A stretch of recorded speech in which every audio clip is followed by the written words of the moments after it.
ಇನ್ನು ಮಕರ ರಾಶಿಯವರು, ಇನ್ನು ಮಕರ ರಾಶಿಯವರಿಗೆ ಅಧಿಪತಿ ಶನೇಶ್ವರನೇ ಆಗ್ತಾರೆ. ಸೊ ಶನಿಗೆ ಸಂಬಂಧಪಟ್ಟಂತ ಪರಮಾತ್ಮನಿಗೆ ಯೂಸ್ ಮಾಡುವಂತ ವಸ್ತುಗಳನ್ನೇ ನಾವು ಯೂಸ್ ಮಾಡ್ಬೇಕಾಗತ್ತೆ. ಯಾಕಂದ್ರೆ ನಮ್ ಬಣ್ಣ ನಮ್ಗೆ ಆಗತ್ತೆ ಅಂದಾಗ ಫಸ್ಟ್ ಅದನ್ನು ಫಾಲೋ ಮಾಡೋಣ.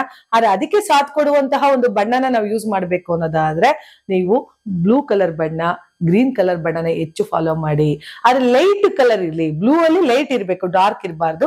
ಅಂತ ಕಲರ್ನ ಹೆಚ್ಚು ಫಾಲೋ ಮಾಡೋದ್ರಿಂದ ಕೂಡ ನೀವು ಲಕ್ಷ್ಮೀ ತತ್ವವನ್ನ ಪಡೆದುಕೊಳ್ಬಹುದು. ಗ್ರೀನ್ ತುಂಬಾ ಚೆನ್ನಾಗಿ ಬರುತ್ತೆ. ಹಾಗೆ ಯೆಲ್ಲೋ ಕಲರ್ ಕೂಡ ನಿಮ್ಗೆ ತುಂಬಾ ಚೆನ್ನಾಗಿ ಬರುತ್ತೆ.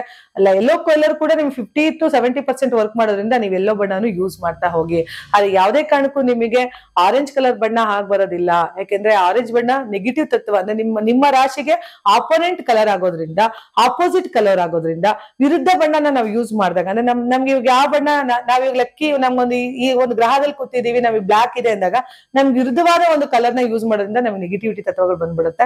ಹಾಗಾಗಿ ದಯವಿಟ್ಟು ಆರೆಂಜ್ ನ ಫಾಲೋ ಮಾಡಬೇಡಿ.